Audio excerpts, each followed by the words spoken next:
Jogando no time titular. Já estamos passando aí do horário Celi. Ela hoje vai fazer a palestra da noite. E nós estamos aí, apesar do frio, do vento e de tudo mais, né? Que já tem gente lá fora reclamando. Esses dias encontrei um reclamando que nunca viu um inverno tão quente.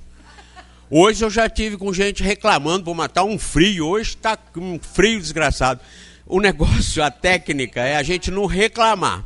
Se está frio, curte o frio. Põe cachecol, boné, gorro, meia, grossa. E se tá calor, curte o calor. Bermuda, vai, toma um banho frio de mangueira, quem não tem piscina. A gente tem que curtir. O mundo que nós estamos, ele é maravilhoso.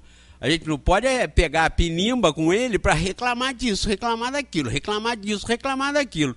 Pura bobagem, né? Mas, apesar do frio, nós estamos aí para ouvir assuntos interessantes à luz da doutrina espírita que, com certeza, irão nos ajudar a compreender melhor a vida, a compreender melhor as coisas que nos acontecem e que são, às vezes, taxadas de problemas. Que, quando eu coloco isso escrito, eu coloco esses problemas entre aspas. Os problemas da vida não são bem problemas, não é? Mas vamos começar agradecendo aos bons espíritos por estarem aqui conosco em função dos nossos pensamentos. Estamos aqui bem intencionados, estamos aqui buscando, como recomendou Jesus, e, consequentemente, estamos para encontrar esclarecimentos que nos tornem mais lúcidos, que nos tornem mais conscientes em relação aos nossos propósitos e às maneiras de como devemos agir e proceder para estarmos sendo bem-sucedidos em espíritos e enriquecendo as nossas almas para daqui sairmos abastecidos de tudo aquilo que pudemos amealhar, que pudemos agregar em nossas consciências de bom, para estarmos cada vez mais cumprindo a nossa missão, que é de nos aperfeiçoarmos em cada oportunidade que temos de mais uma reencarnação. Muito obrigado, portanto, aos bons espíritos e que, em nome de Deus, nós possamos dar por iniciada a nossa reunião de hoje. Que assim seja. E com vocês, Celi Machado. Uma boa noite a todos. O negócio às vezes é reclamar. Se a gente não tem que reclamar, não tem graça, né? Tem que reclamar um bocadinho para ter graça. Mas sabe que com frio assim, se a gente ficar em casa, fica pior, porque a gente fica parado. Sente muito mais frio, o pé não esquenta, a mão não esquenta, né? Não adianta nem se enrolar muito. Então, agitando, andando, movimentando, a gente consegue circular melhor aí o que nos esquenta, né? Que é o sangue. Bem, nós trouxemos hoje para a nossa conversa aqui o que nós já estamos sempre ouvindo, né? Porque não tem novidade, né? Não tem novidade no que a gente traz aqui. Não tem novidade no que a gente estuda, né? Porque a verdade é uma só, né? Então não tem acréscimo disso aí. É apenas a maneira em que nós nos encontramos, o nosso modo de ver e sentir as coisas naquele momento. Isso que faz a diferença mesmo, né? Às vezes a gente lê uma coisa, não é tocado. De repente passa novamente por aquele texto, lê, já vê alguma coisa diferente. Então a gente vai falar hoje sobre a questão do despertar da consciência. Tudo que a gente precisa para ver se a gente tem uma visão melhor das coisas, um melhor entendimento do que vem acontecendo, não só com a gente, mas também no mundo, né?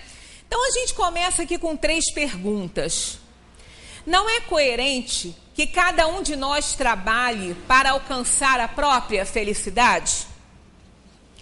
Não é lógico que devemos nos responsabilizar apenas por nossos atos? Não nos afirma a sabedoria do Evangelho que seríamos conhecidos exclusivamente pelas nossas obras? Então está em nossas mãos o segredo aí de um bem-estar, de uma felicidade. Isso não depende de ninguém. Deus é sábio, não poderia colocar a nossa felicidade em outra pessoa, no querer de outra pessoa, na atitude de outra pessoa, senão estaríamos aí em maus lençóis, né? Aí, para a gente entender muito bem essas coisas, nós vamos voltar a fase inicial da alma, onde a alma ainda não tinha muita consciência dos seus atos. Ela estava despertando vagarosamente, né? A fase primordial da vida se inicia na total inconsciência. Deus fez os espíritos, criou os espíritos simples e ignorantes, com o material que saiu do reino dos animais inferiores, né? No reino da inteligência inferior, fez toda a evolução ali, foi para as mãos do Criador, e ele então criou o espírito humano. Então o espírito foi criado simples e ignorante, e foi entregue a ele a responsabilidade de evoluir. Então a fase primordial da vida se inicia na total inconsciência, e a partir de então o princípio inteligente progride de maneira gradativa e constante, rumo a uma cada vez maior consciência de si mesmo. Isto é, a crescente iluminação de suas faculdades e atividades íntimas. Então ele vai procurando, vai agindo, vai fazendo as escolhas que já são possíveis pela sua ignorância ainda, porque quanto mais a pessoa sabe, mais ela pode escolher. Então, como ele não sabe, as escolhas também são praticamente nulas. Ele ainda é guiado muito pelos instintos.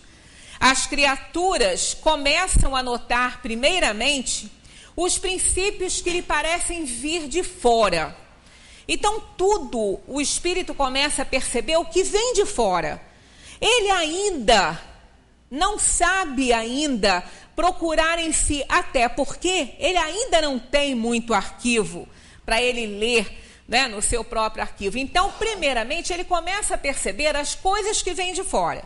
Depois, no decorrer do progresso espiritual, à medida que ele vai aprendendo, que ele vai conhecendo, aí sim percebe que tudo se encontra na sua intimidade.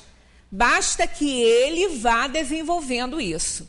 Não é um mundo que se transforma. O que acontece é que as pessoas mudam.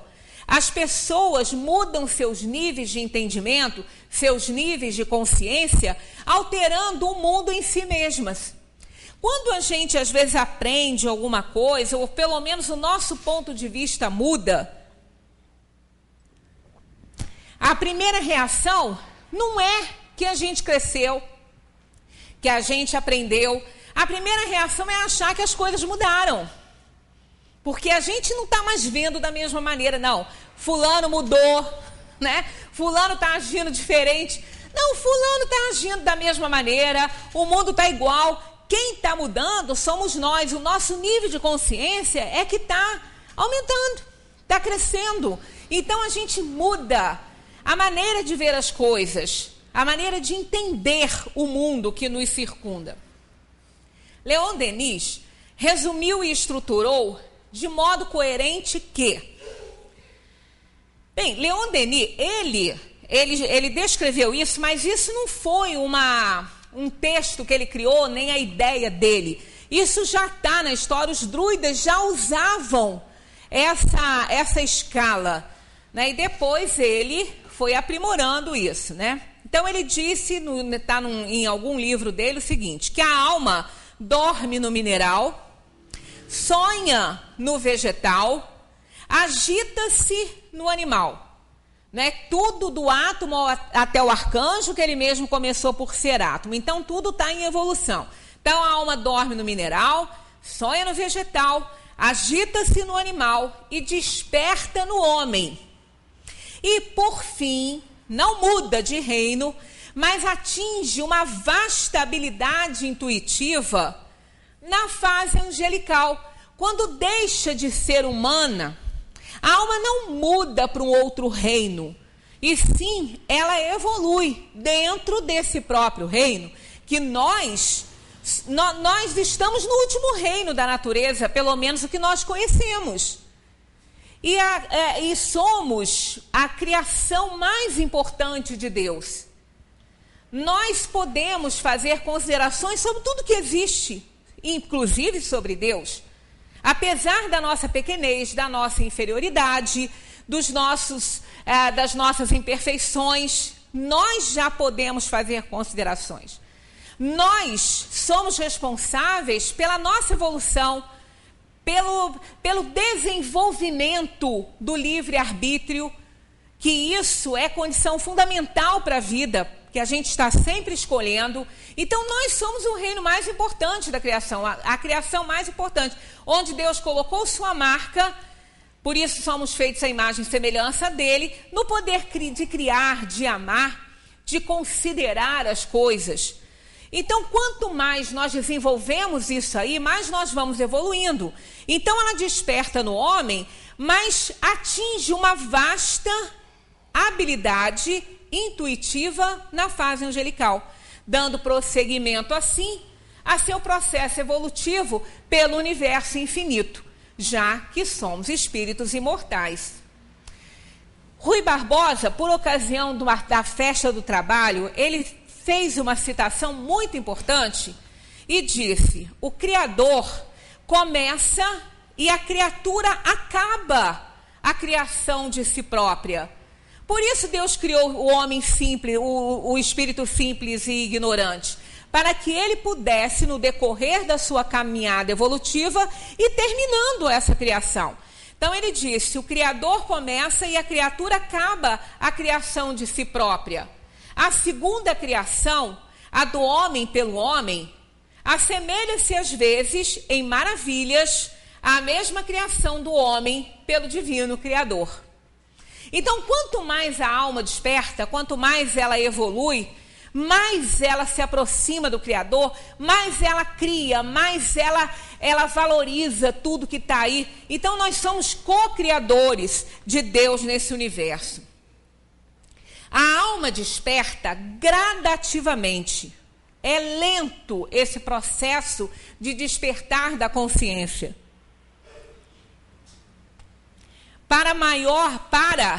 Ela desperta gradativamente para a maior de todas as responsabilidades, aquela que temos para com nós mesmos.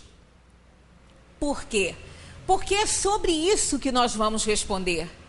É sobre isso que seremos cobrados, é pelo que nós fizermos que seremos cobrados.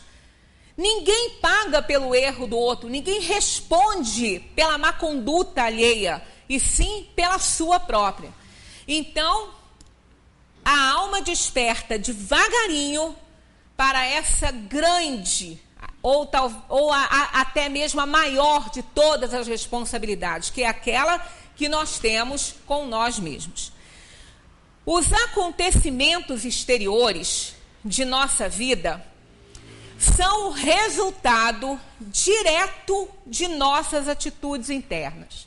É importante a gente reconhecer isso, que a gente sempre gosta de culpar o outro, né? Então, esse saber é fundamental para a nossa evolução. Os acontecimentos exteriores de nossa vida são o resultado direto de nossas atitudes internas. Tudo que a gente faz, a gente pensa. O pensamento é o alicerce de todas as realizações. Então, tudo que acontece no nosso exterior por nós, né, na nossa vida, são resultados diretos das nossas atitudes interiores, do nosso pensamento e do nosso sentimento. A princípio, podemos relutar para assimilar e entender esse conceito, porque a gente sempre acha que a gente não tem culpa das coisas, que a gente não tem responsabilidade das coisas, que as nossas reações as nossas ações não são ações, são reações às ações dos outros. Então a gente sempre gosta de transferir. Então a gente reluta um pouquinho para aceitar e assimilar esse conceito de que os acontecimentos exteriores na nossa vida são resultado, né, direto das nossas atitudes internas. Então a gente pode até relutar e entender esse conceito, porque é melhor a gente continuar acreditando que somos vítimas indefesas de forças que estão fora do nosso controle. É muito mais fácil pensar assim. É muito mais fácil pensar, bem, eu não tenho como controlar isso aí, eu não tenho o que fazer, então se entrega aquilo ali, né? Aí não assume as responsabilidades, é mais fácil a gente pensar dessa maneira. Mas, efetivamente, somos nós mesmos que fazemos os nossos caminhos e depois os denominamos de fatalidade. A gente faz e acontece e chama de fatalidade. Bebe bastante, entra num carro, bate, se arrebenta e de repente alguém, a gente fala que aquilo ali é fatalidade. Como é fatalidade? Se for uma coisa buscada por nós, se for o resultado de uma ação indevida, não é fatalidade esse tipo de coisa. Fatalidade é quando a gente não tem como escolher. Até aquilo que nós chamamos de fatalidade aqui no mundo é apenas a escolha que fizemos antes de reencarnar por causa de reajustes emocionais, por causa de um resgate de dívidas passadas. Então, aos olhos do mundo pode ser uma fatalidade, mas foi escolhido por nós, então deixa de ser fatalidade a partir do momento que a gente pode escolher. Então, mais para frente, os espíritos, no livro dos espíritos, falam sobre essa questão da fatalidade. No livro dos espíritos, a questão 852, nós temos essa pergunta aqui, ó. Há pessoas que parecem perseguidas por uma fatalidade, independentemente de sua maneira de agir. A desgraça está no seu destino? Kardec fez essa pergunta e eles respondem assim: são talvez provas que devem sofrer e que elas mesmas escolheram. Ainda uma vez levais à conta do destino o que é quase sempre a consequência da sua própria falta. Em meio dos males que te afligem, cuida que a tua consciência esteja pura e te sentirás mais ou menos consolado. Então tem aqui uma frasezinha que é bom entender, tá? Assim, ó. Ainda uma vez levais à conta do destino o que é quase sempre, tem um advérbio aí atrapalhando um pouquinho essa interpretação, o que é quase sempre a consequência de sua própria falta. Então tem aquelas que não são consequências da nossa falta, tem aquilo que a gente então não tem culpa, não tem responsabilidade nenhuma e só tem. Tudo que é necessário à evolução do ser, tudo que é necessário para nos impulsionar ao desenvolvimento da inteligência. Então, as privações que passamos naquele início, né, quando começamos a despertar para uma consciência, já que os nossos primeiros atos eram inconscientes, eram ainda guiados pelos instintos, ali muitas coisas aconteceram para acelerar esse processo de desenvolvimento. Aí não estavam dentro apenas de uma escolha que fizemos. Por isso está aqui, quase sempre. Então é uma parcela pequenininha que Deus permite que esteja aí muitas vezes criando um obstáculo ou outro em nossa vida para nos impulsionar ao desenvolvimento. Então é importante a gente considerar essas coisas, porque às vezes a gente passa por cima disso, né? Os advérbios têm um peso muito grande no texto. A gente não pode simplesmente passar por eles e ponto final. Tem que entender isso aí para a gente não ficar tendo uma ideia errada do fato em si, né? Kardec faz um comentário a essa questão muito interessante. Ele diz o seguinte: as ideias justas ou falsas que fazemos das coisas nos levam a vencer ou fracassar. Tá vendo? As ideias justas ou falsas, a nossa capacidade de julgamento é triste, né? Terrível. A gente não tem conhecimento suficiente, né? Então, as ideias justas ou falsas que fazemos das coisas nos levam a vencer ou fracassar. Segundo o nosso caráter, nos levam a vencer ou fracassar segundo o nosso caráter e nossa posição social. Achamos mais simples e menos humilhante, e isso a gente pode perceber que a gente já passou por situações assim, né?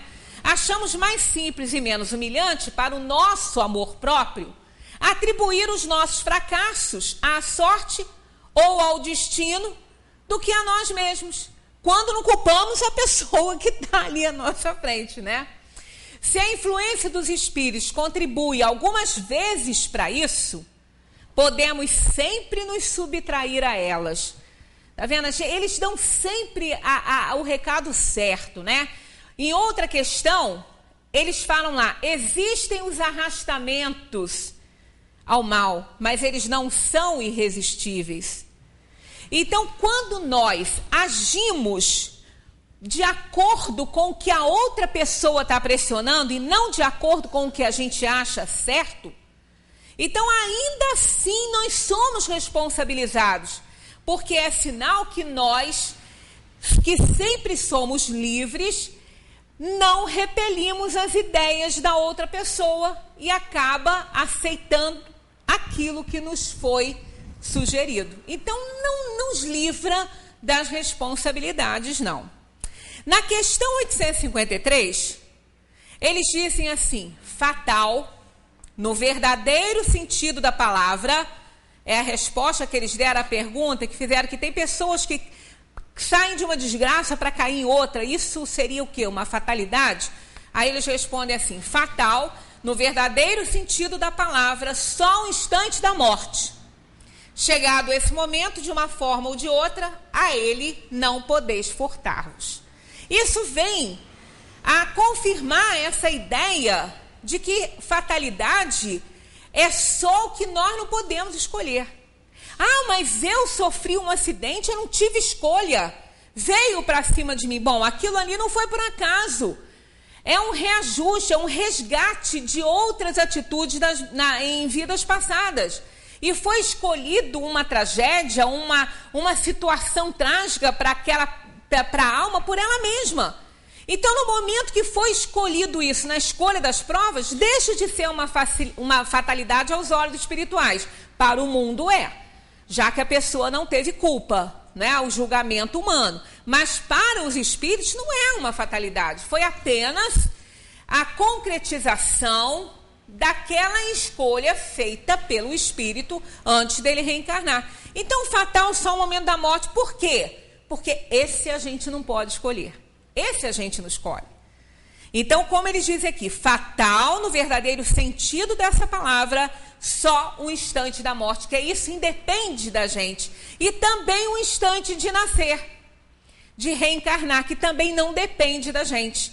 A alma, ela só é informada que ela vai reencarnar próximo ao fato. Aí fala, mas então como é que ela vai fazer a escolha das provas? Ela não faz a escolha das provas na hora que ela vai encarnar, como a gente faz uma malinha, bota a roupa quando vai viajar meia hora antes de ir, não. A alma, logo que ela desperta na dimensão dos espíritos, e que ela vê a vida que ela levou, ela vê a felicidade dos justos, ela vê os erros que cometeu, os acertos que teve, ali ela começa a montar a sua próxima encarnação com as suas escolhas, que vão ser aceitas ou não, e aquilo que ela não tiver condição de escolher, vai ser imposto a ela. Mas isso é no decorrer do seu tempo na erraticidade. Aí quando chega um anúncio de que ela vai reencarnar, já está tudo ali mais ou menos esquematizado. Então, fatalidade mesmo, é o momento da morte e o momento da reencarnação, porque isso a gente não pode escolher. A gente, pelo suicídio, pode escolher o momento da morte, né? Mas aí não é uma fatalidade, porque foi escolha da pessoa. Então, tudo que é escolha não é a fatalidade. A fatalidade aparente, que semeia males pelo caminho da vida, não é mais do que consequência do nosso passado, que um efeito voltado sobre a sua causa é o complemento do programa que aceitamos antes de reencarnar, o que acabamos de falar, né? Atendendo assim aos conselhos dos nossos guias espirituais, anjos da guarda, para a nossa maior elevação e para o nosso maior bem aqui na Terra. É inevitável para nós o fato de que vivemos invariavelmente escolhendo. E esse processo de escolha é que vai fazendo que a nossa consciência desperte. Porque quando a gente vê que fez uma escolha errada, os resultados, as consequências foram negativas, ninguém quer repetir esse erro. Quem repete está abdicando da maior conquista do ser, que é o raciocínio. De nada adiantaria entender que errou, se esse entendimento não vai valer para não permanecer no erro. Então, não resolve. Aí é um atestado realmente de inferioridade, né? Muito grande. Então, é o complemento então, desse programa que nós escolhemos antes de nascer, atendendo assim a esses conselhos. Então, é inevitável que a gente faça escolhas. Não podemos evitar isso, né? Nós vivemos invariavelmente escolhendo. Se a gente pensar, a gente escolhe. A gente escolhe a hora que vai levantar de manhã. Ah, mas eu não posso escolher. Eu trabalho de manhã, eu tenho hora para chegar na empresa. Bom, o ter hora para chegar no trabalho não significa você não poder escolher a hora que você vai levantar. Ou você levanta com tempo para você acordar devagar, poder tomar um lanchinho sentado, quem sabe até ler aquela folhinha do jornal que quer, entrar lá na internet e ver as do dia. Ou você escolhe levantar com 5 minutos de atraso, aí você se estressa todo e já começa seu dia horrível. Então você pode não poder escolher a hora que você vai entrar no seu trabalho, mas a hora de levantar você pode. Aí você vai escolher a roupa que você vai botar, você vai escolher o que você quer comer no lanche, ou se você não quer comer nada. Então a gente já acorda de manhã escolhendo. Tudo a gente escolhe. Você vai almoçar, você pode escolher a hora que você vai almoçar, o que você vai colocar no seu prato. O tempo todo a gente está escolhendo, a vida toda. Né? Na hora que alguém te fala uma coisa, você também é livre para escolher a resposta que você vai dar. Porque se a gente não escolhe e reage, pode fazer uma péssima escolha e fazer mal, tanto ao outro quanto a nós. Então, a condição primordial do livre-arbítrio é a escolha. E para que possamos viver, torna-se indispensável escolher sempre. Sem a escolha, nós não vamos desenvolver o nível da nossa consciência. Nossa existência se faz através de um processo interminável de escolhas sucessivas. Toda a nossa vida. Quando a gente vai deitar, se a gente for fazer uma reflexão, a gente vai ver o tanto de cores que a gente teve a oportunidade de escolher. Aí a gente fala assim, isso aqui eu não escolhi muito bem, não. Né? Aí, se a gente comeu e não passou bem, fala, poxa, eu escolhi mal o que botar no meu pratinho, porque eu sabia que não devia, botei, tá vendo? Tô passando mal. Então, mau uso do livre-arbítrio. É que a gente não consegue entender, a gente fala assim, não, o livre-arbítrio é grandes escolhas, que nada, escolha pequenininha pode dar um problema seríssimo, né, na gente, como escolher mal um alimento. E eis aqui um fato incontestável da vida. O amadurecimento do ser humano inicia-se quando cessam suas acusações ao mundo. A gente começa a amadurecer quando a gente para de culpar o mundo das coisas ruins que acontecem conosco. Porque isso já mostra despertar da consciência. A gente já começa a refletir melhor, a ver que o outro não foi responsável, que o nosso chefe não teve culpa, que nosso companheiro ou companheira também não. Né? Então, quando a gente começa a parar de culpar o mundo, as pessoas e principalmente Deus, que não manda desgraça para ninguém, a gente já mostra uma consciência mais desperta, um amadurecimento maior. A prova que a gente pode tirar disso aí são as coisas com as quais a gente se acostuma. Trouxemos até um texto legal aqui, bem bacana, da Clarice Lispector, que diz assim, eu sei que a gente se acostuma, mas não devia. A gente se acostuma a morar em apartamento de fundos e a não ter outra vista que não as janelas ao redor. E porque não tem vista, não se acostuma a olhar para fora. E porque não olha para fora, logo se acostuma a não abrir todas as cortinas. E porque não abre todas as cortinas, logo se acostuma a acender cedo a luz. E à medida que se acostuma, esquece o sol, esquece o ar, esquece a amplidão. A gente se acostuma a acordar de manhã porque está na hora. a tomar café correndo porque está atrasado, a ler jornal no ônibus porque não pode perder o tempo da viagem, a comer sanduíche porque não dá para almoçar, a sair do trabalho porque já é noite, a cochilar no ônibus porque está cansado, a deitar cedo e dormir sem ter vivido o dia. A gente se acostuma a esperar o dia inteiro e ouvir assim no telefone: hoje não posso ir. A sorrir para as pessoas sem receber um sorriso de volta, a ser ignorado quando precisava tanto ser visto. A gente se acostuma a pagar por tudo que deseja e o de que necessita, e a lutar para ganhar o dinheiro com o que pagar, e a gastar menos do que precisa, e a fazer fila para pagar, e a pagar mais do que as coisas valem, e sabe que cada vez pagará mais, e a procurar mais trabalho para ganhar mais dinheiro, para ter o que comprar nas filas. A gente se acostuma à poluição, às salas fechadas, de ar-condicionado e cheiro de cigarro, à luz artificial de ligeiro tremor, ao choque que os olhos levam quando vem a luz natural, as bactérias na água potável. A gente se acostuma a essas coisas demais para não sofrer, para não se envolver. Em doses pequenas, tentando não perceber, vai afastando uma dor aqui, um ressentimento ali, uma revolta acolá. Se a praia está contaminada, a gente molha os pés e o resto do corpo fica suando. Se o cinema está cheio, a gente se senta na primeira fila e torce um pouco o pescoço e sai de lá com dor, né? A gente se acostuma para não se ralar na aspereza. Isso é importante, ó. A gente se acostuma para não se ralar na aspereza, para preservar a pele. Se acostuma para evitar fendas, sangramentos, para poupar a vida, que aos poucos se gasta e que gasta de tanto se acostumar, se perde de si mesma. Pois é, esse acostumar-se com as coisas, a gente fica estagnado.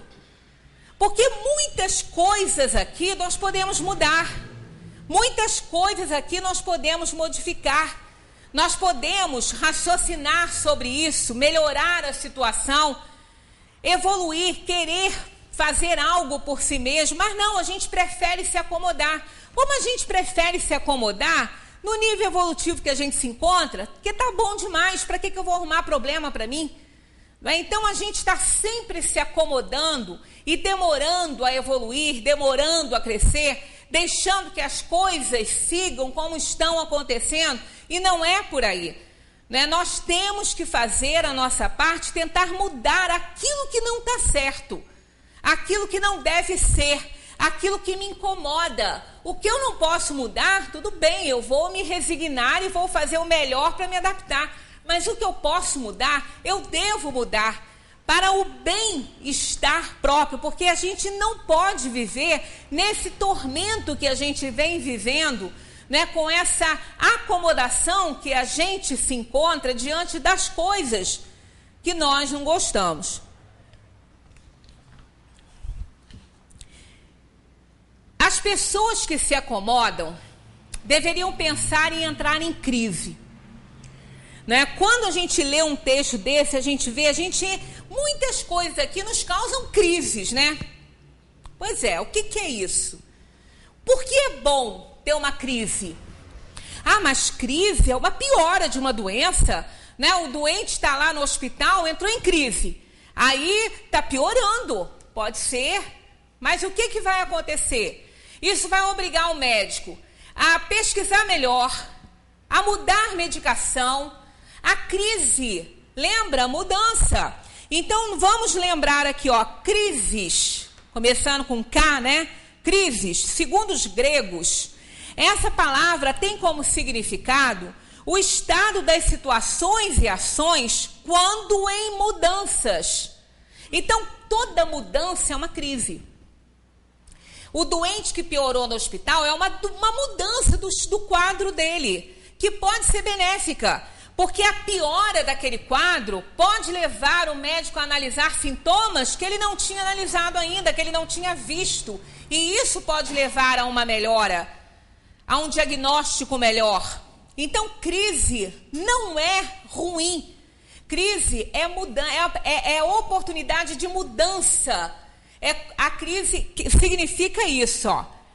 Significa o estado de situações ou ações quando em mudanças. Algo que está mudando está em crise. Sendo essas para melhor ou para pior, né? Podendo piorar ou melhorar. É a mudança que é a crise, né? Quando em mudança. Ou seja, estar em crise é quando as coisas estão mudando de forma que não mudaram ainda, mas também não estão como antes. Então, não terminou, as coisas não se concretizaram ainda. Está em mudança. Isso é crise, está em mudança. Mas o resultado vai depender da ação, né, da nossa atitude diante da crise. Para melhor ou para pior. Em latim, se escreve só com a mudança do K para o C, né? Crises com C. Também pode significar ruptura, término, separação. Então, quando nós estamos diante de algo que nos incomoda, pode ser que a gente possa romper com aquilo ali. Quantas coisas aqui dentro desse texto da Clarice a gente pode mudar? A gente pode romper com isso. E pode mudar a nossa vida, mudar a nossa atitude, o nosso ato, para que a gente possa melhorar diante do que apresenta para a gente. Isso tudo vai nos auxiliando a despertar a nossa consciência.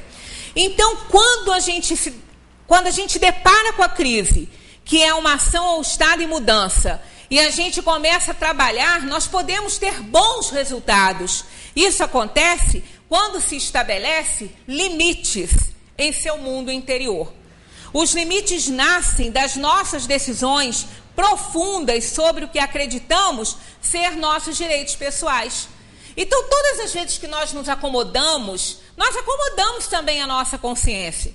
A gente tá bom assim, a gente não precisa fazer mais nada, tá ótimo, mas não. Quando se estabelece limites, a gente não se acomoda. Porque a pessoa, às vezes, é uma outra situação que vocês também já devem ter vivenciado, assim. Eu estou no meu limite. Deus me agora chega. Cheguei no meu limite. Então, estabeleceu o limite. Aí vai haver uma crise. Essa crise é o estado ou a ação em mudança. E que a gente tem que trabalhar para que seja para uma mudança bacana, uma mudança boa. Então, isso é importante. Estabelecer limites desenvolve o nosso nível de consciência. A gente começa a refletir melhor sobre as coisas, a pensar melhor sobre aquilo que nós estamos fazendo. Algumas criaturas aprendem desde a infância o senso dos limites com pais, né, que impõem isso, que são pais amadurecidos. E isso as mantém firmes e saudáveis diante de si mesmos. Então, elas aprendem a ter limites, a saber desde cedo, a analisar o que é certo, o que é errado, o que deve ficar, o que não deve ficar. Já outras, porém, não. Quando atingem a fase adulta, não sabem como distinguir quais são e quais não são as suas responsabilidades. Quando a gente estabelece limite, a gente sabe quais são as nossas responsabilidades. O limite, os limites, né, todos, são o portal dos bons relacionamentos. Tem como objetivo nos tornar firmes e conscientes de nós mesmos, a fim de sermos capazes de nos aproximar dos outros sem sufocá-los ou desrespeitá-los. É aquilo que eu sempre falo que é a distância de segurança. É a definição de dever que está lá no Evangelho. O dever começa quando ameaçamos a felicidade do próximo. E ele termina quando não gostarias que ninguém transpusesse com relação a ti. Então, são os limites que nós impomos, não só para nós, quanto também para os outros. Então, eles são o portal dos bons relacionamentos. Ser responsável implica ter a determinação para responder pelas consequências das atitudes tomadas. A maioria das pessoas que ficam anestesiadas com as situações, aceitando, como disse Clarice Lispector aqui das coisas, elas não assumem responsabilidade de nada, tá bom, é assim que tem que ser. Então não querem se envolver, não querem se responsabilizar por nenhuma mudança, vai que não dá certo. Ora, né, a vida é um risco, a partir do momento que a gente abre o olho já está se arriscando. Então a vida impõe essas mudanças a nós, né? A liberdade e a responsabilidade são correlativas no ser e aumentam com a sua elevação. Não existe liberdade sem responsabilidade. Se houvesse, ai de nós, né? Imaginemos as pessoas com plena liberdade e irresponsáveis. Como é que ia ser, né? Então a liberdade e a responsabilidade, elas são correlativas no ser e aumentam com a sua elevação. Então, quanto mais a consciência desperta, mais nós somos livres, mais nós somos responsáveis. É a responsabilidade do homem que faz a sua dignidade e a sua moralidade. A noção de moralidade é inseparável da noção de liberdade. Elas caminham juntas, não há possibilidade disso aí estar separado. Todas as vezes que isso se separa, que essa dupla aí se divorcia, a atitude é ruim. Não é? São efeitos nocivos, não só para a pessoa, quanto também para a sociedade em que ela vive. Aqui nós chegamos ao ponto do anarquismo. Algumas pessoas têm uma ideia errônea do que seja anarquismo, né?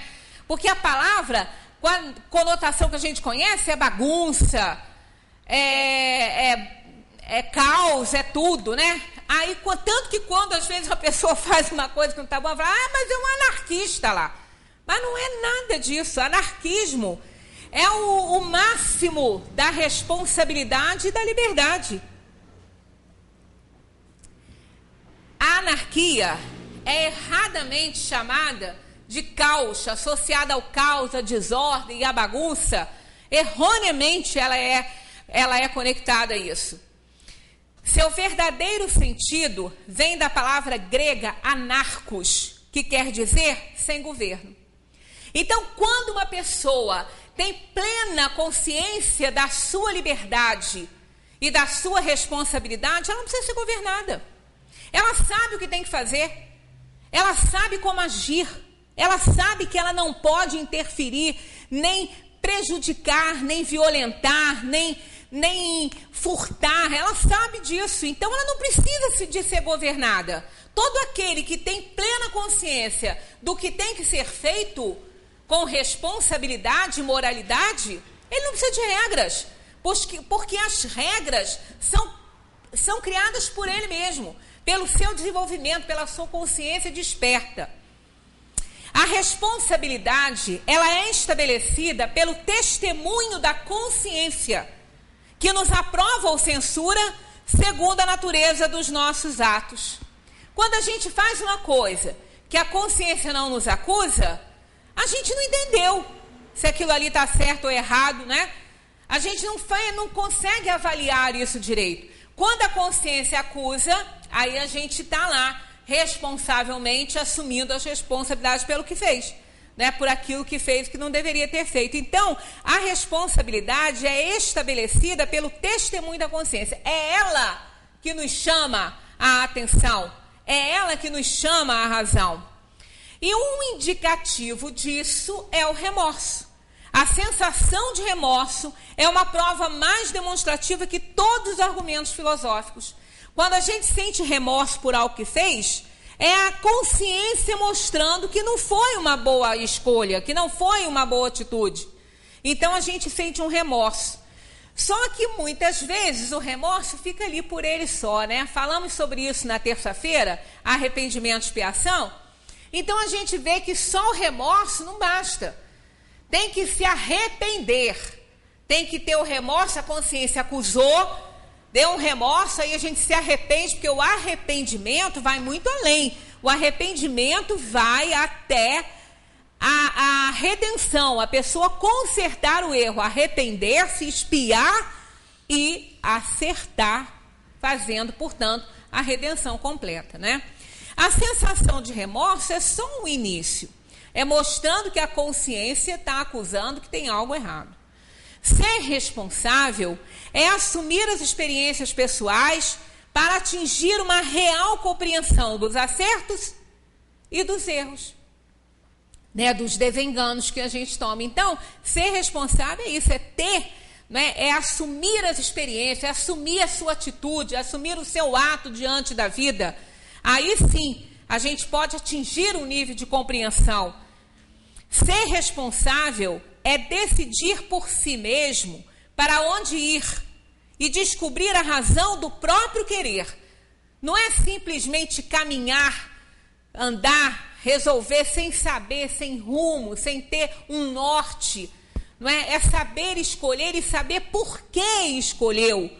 Né? O querer tem que estar presente. Não é? Não existem vítimas da fatalidade. Nós é que somos os promotores do nosso destino. Somos a causa dos efeitos que ocorrem em nossa existência. Não adianta culpar ninguém, que isso não vai resolver nada.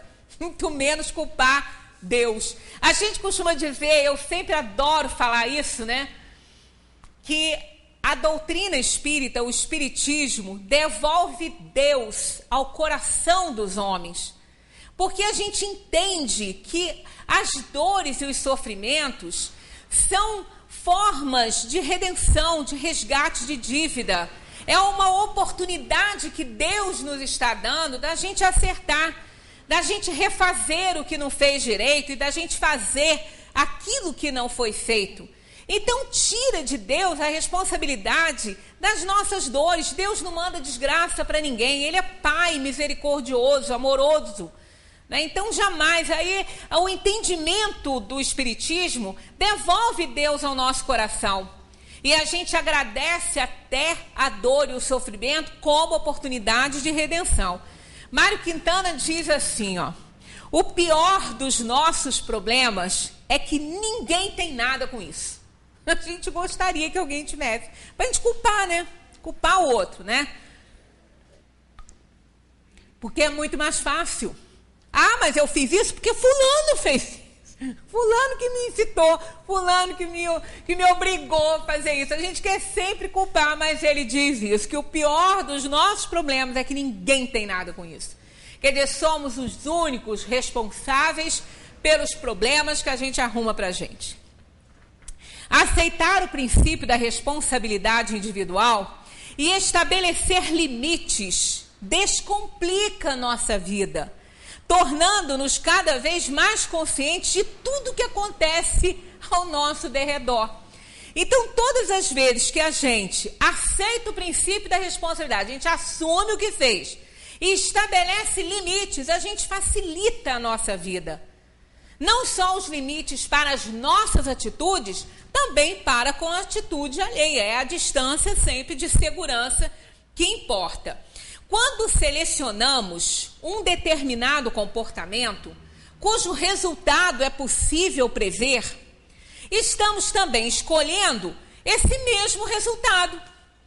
Isso é lógico, né? Cada ação carrega uma reação. Se a gente toma uma atitude, aquela atitude vai carregar uma consequência. Então, todas as vezes que a gente assume alguma coisa, a gente está assumindo a consequência também.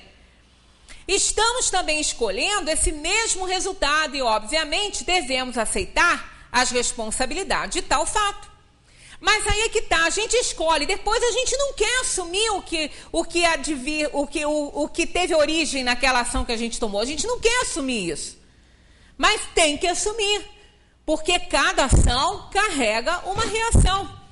Somos responsáveis pela maneira como nos relacionamos com as pessoas, com os nossos familiares, com os nossos filhos, com os parentes, com os colegas de trabalho, né, com os nossos conhecidos. Nós somos responsáveis por isso, porque certamente ninguém nos obriga a agir desta ou daquela maneira. A gente age da maneira que a gente quer. A gente dá bom dia a alguém que não não responde com bom dia. Ele fez a escolha dele e eu fiz a minha de dar bom dia. Se amanhã eu não quiser dar bom dia para ele, eu não dou. Mas eu devo não dar só porque ele não me responde? Aí é uma questão de pensar e de escolher o que eu devo fazer. Então, as atitudes que nós tomamos com as pessoas não são impostas por ninguém, são escolhas que nós fazemos. Ainda que aquele que eu dei bom dia e não me respondeu bom dia, ainda que amanhã eu não queira dar bom dia porque ele não me responde, eu não posso culpá-lo por isso, porque eu não estou dando mais bom dia para ele. Porque a atitude dele é dele, eu não tenho que apanhar para mim. Se eu pegar, é por minha vontade. Ele não está me mandando fazer isso. Ele não está falando, amanhã você não me dá bom dia não, que eu não vou te responder. Ele não falou isso. Então, todas as vezes que a gente age de acordo com as pessoas, com o que elas fazem, essa responsabilidade é nossa. Porque nós estamos cedendo diante da exigência do mundo, da exigência das pessoas. E nós não temos que fazer, nós temos que agir de acordo com a nossa consciência, porque é ela que vai nos cobrar. É ela que vai nos mostrar onde estamos acertando e onde estamos errando, porque é nela que está escrita a lei de Deus. É ali que está escrito. Os livros podem nos lembrar, mas nós não estamos com um livrinho debaixo do braço o tempo todo, mas nós estamos com a consciência o tempo todo viva ali em nós, despertando de acordo com a nossa atitude, com a nossa ação. Respondendo por tudo que experimentamos em nós mesmos, criamos nossa própria realidade. É nossa realidade, criada por nós. No Livro dos Espíritos, na 860, Kardec pergunta: pode o homem, pela sua vontade e por seus atos, fazer que não se deem acontecimentos que deveriam verificar-se? E vice-versa? Eles respondem: pode-o. Começa dizendo que pode, pode-o. Se essa aparente mudança na ordem dos fatos tiver cabimento na sequência da vida que ele escolheu. Olha só, na vida que ele escolheu, o próprio Espírito escolheu. Então as mudanças, se tiverem cabimento dentro do quadro de escolhas dessa alma, ele pode fazer sim essas modificações. Aí Kardec ouve dos espíritos aquele acréscimo necessário. Acresce que, para fazer o bem, como lhe cumpre, olha só, para fazer o bem como lhe cumpre, que é uma obrigação fazer o bem, pois que isso constitui o objetivo único da vida, nós não estamos aqui para outra coisa, por isso que isso é uma obrigação nossa, fazer o bem, que é para isso que a gente reencarnou. Facultado-lhe é impedir o mal, sobretudo aquele que possa concorrer para a produção de um mal maior. Então a gente pode mexer, se estiver dentro do quadro da escolha que fizemos, mas fazer o bem como o único objetivo da vida, que essa é uma obrigação espiritual.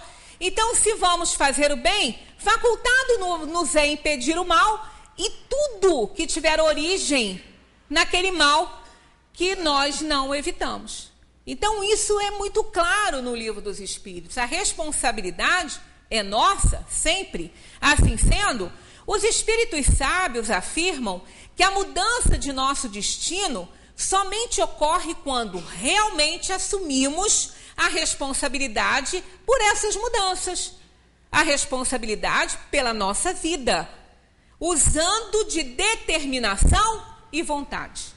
Quem não tem vontade se acomoda, como disse Clarice Lispector. Continua fechando cortina, acendendo luz mais cedo, né? Continua naquela coisa ali. Então, tudo depende da vontade. A vontade é a alavanca da alma. Se a gente não tiver vontade, a gente não levanta do lugar. A gente não leva o garfo à boca para se alimentar. Precisamos ter vontade de fazer isso. Mandar uma ordem para o cérebro. Porque a mão sozinha não levanta. Precisamos ter vontade de fazê-la movimentar-se. Essa transformação, entretanto, não é realizada de um momento para o outro. Ou mesmo não se trata de um simples querer caprichoso. Em verdade, é o produto de uma sequência de escolhas ao longo de inumeráveis experiências e acontecimentos. Nada na natureza dá saltos. Tudo é gradativo, tudo é lento, tudo é de acordo com o que tem que ser, com a oportunidade que nos é dada e com o aproveitamento dessa oportunidade. O indivíduo que aceita a responsabilidade por seus atos e constantemente cria álibis e recorre a dissimulações, culpando os outros, é uma pessoa imatura, é um espírito imaturo. Ele não tem maturidade para assumir nada. O plano da instrução nos oferece duas possibilidades básicas, a saber, a aprendizagem consciente e inconsciente. A consciente é aquela que o indivíduo deseja, ele quer melhorar, ele quer evoluir, ele quer aceitar. E ele então assume a responsabilidade pelos seus atos. E a inconsciente é aquela que ele não está afim. Então vai levando, vai deixando andar. E quase sempre dores vão ter origem nesse despertar inconsciente. Né, que a gente não tem a opção, não teve a opção de fazer a escolha. Quando não aprende pelo amor, vai aprender pela dor. O homem adulto se caracteriza pelo fato de que ele próprio delimita seu código moral de conduta. Tá vendo? Ele não precisa ser governado. Ele já está num patamar que ele já sabe o que tem que fazer. Os amadurecidos atingem um bom nível de relacionamento consigo mesmos, que é o objetivo maior, né, da responsabilidade com nós mesmos. Consequentemente, com os outros, é lógico. Por isso, resolvem facilmente tanto os conflitos internos quanto os externos. Dessa maneira, assumem a responsabilidade que lhes competem e estão despertos para a realidade da vida. Despertar, entretanto, é condição inadiável para que se atinja as verdades transcendentais, reavivando em nós a consciência para os objetivos essenciais da eternidade. Todos os esforços da criatura devem servir a um único objetivo: torná-la mais consciente, isto é, ampliar o seu próprio modo de ver as coisas. Por isso é que quando a gente vê diferente, não é o mundo que mudou, nós é que estamos vendo diferente, porque nós despertamos, nós ampliamos a nossa capacidade de ver, não apenas olhar e ver além, né? E ampliar os horizontes do pensamento. Estar perfeitamente harmonizado e centrado em tudo que existe é o requisito primordial para atingirmos a plenitude da vida. Portanto, não poderá haver maturidade vivencial sem que o indivíduo se conscientize plenamente do seu livre-arbítrio e de tudo que ele sofre, goza, percebe e experimenta. Nada mais é do que o reflexo de si mesmo. Ele tem que entender isso. Tudo que ele sofre, tudo que ele goza, tudo que ele experimenta, tudo que ele vivencia é o resultado das suas experiências. Ele precisa entender isso, ninguém é responsável por isso. Paulo, em carta aos Efésios, capítulo 5, ele diz o seguinte: desperta, ó tu que dormes, levanta-te dentre os mortos e Cristo te iluminará. Portanto, andai prudentemente, não como nécios, mas como sábios, usando cada oportunidade, porquanto os dias são maus. Por isso, não sejais insensatos, mas entendei qual seja a vontade do Senhor. Carl Jung nos deixou essa maravilha escrita aqui, ó. Não há despertar de consciências sem dor. As pessoas farão de tudo, chegando aos limites do absurdo, para evitar enfrentar a sua própria alma. Ninguém se torna iluminado por imaginar figuras de luz, mas sim por tornar consciente a escuridão. rapidinho, nós vamos terminar a nossa conversa com uma historinha. Um jovem bem-sucedido dirigia uma Ferrari com toda a velocidade que ela é capaz de oferecer, né? De repente, um tijolo espatifou na porta do carro. O sujeito sai do carro desesperado, irado, querendo matar alguém, né?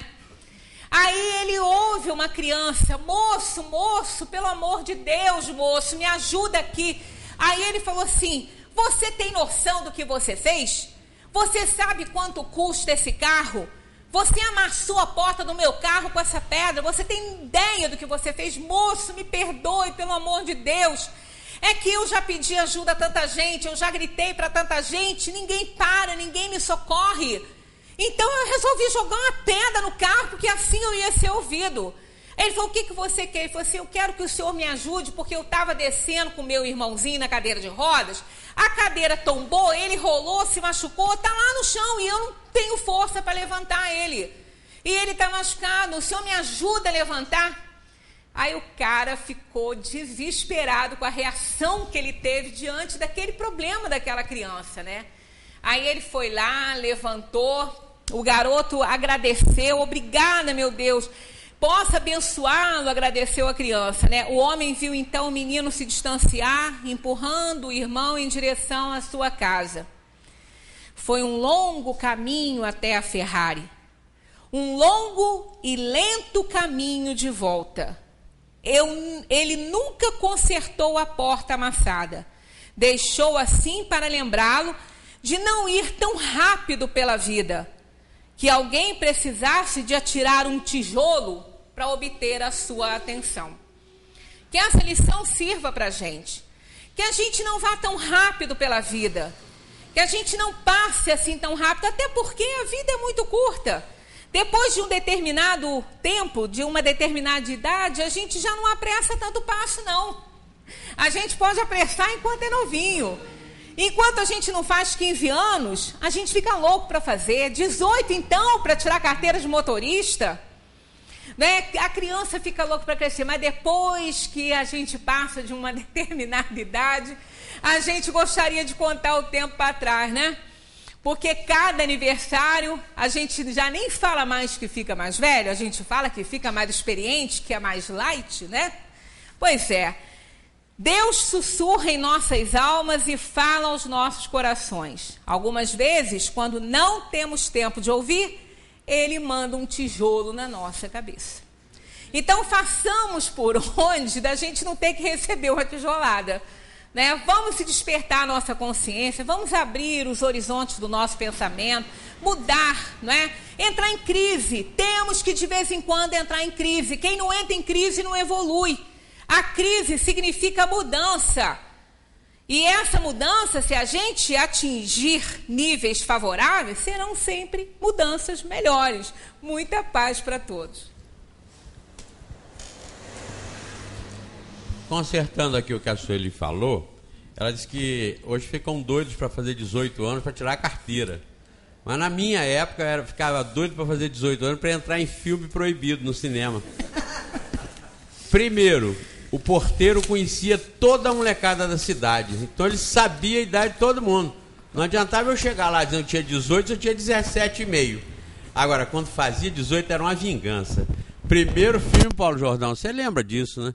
Primeiro filme proibido, compadre, Patola, né? Primeiro filme proibido que passava, quando depois que a gente fazia 18 anos a gente ia assistir.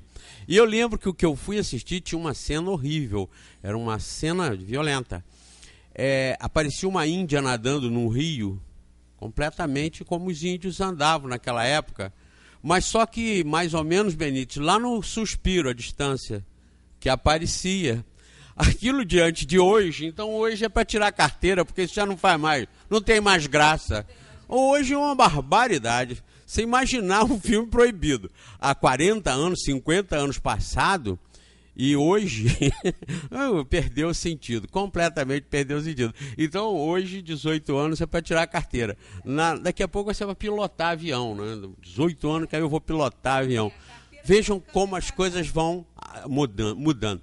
E acrescentando ao que a Sueli disse, a Denise Frossá, aquela grande juíza, foi deputada federal, uma mulher de opinião, reconhecidamente uma mulher inteligente, ela dizia que só não mudam os mortos e os tolos. Como ela não é espírita, ela não sabe que os mortos mudam, né? Estão sempre mudando. Mas ela, como unicista, ela diz que só não mudam mortos e tolos. Todos têm que mudar realmente. Agora, com esses conhecimentos, com essas instruções, nós espíritas temos uma segurança maior nas mudanças, porque nós temos uma informação, nós temos um aprendizado no espiritismo que nos dá assim combustível para a gente arriscar as mudanças, já fazendo uma previsão bem sensata das consequências. Mas realmente a gente está sempre em modificações, em mudanças.